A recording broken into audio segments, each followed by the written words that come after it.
Hey there, and welcome to a quick dive into one of the weirdest military campaigns in history. You may have heard of World War I or the Napoleonic Wars, but have you ever heard of the Great Emu War? It was a very real conflict fought in 1932, and believe it or not, the enemy was not a foreign army, but thousands of flightless birds.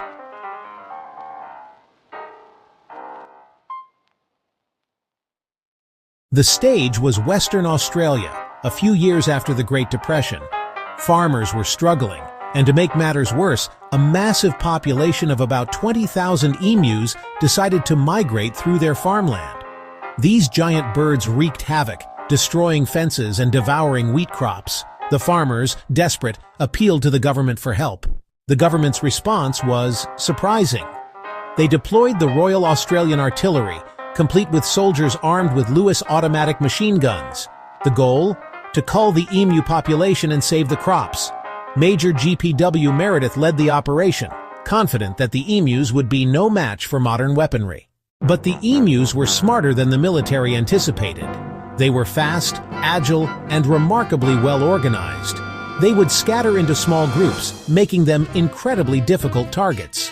The soldiers fired thousands of rounds, but the birds simply absorbed the bullets and kept running.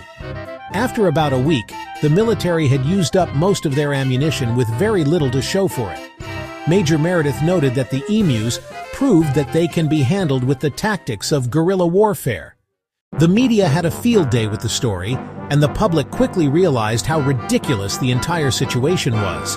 The war was officially declared a failure, and the soldiers were withdrawn. The emus, the undisputed victors, continued to roam freely. The Great Emu War serves as a humorous and peculiar footnote in military history, proving that sometimes nature is the toughest opponent.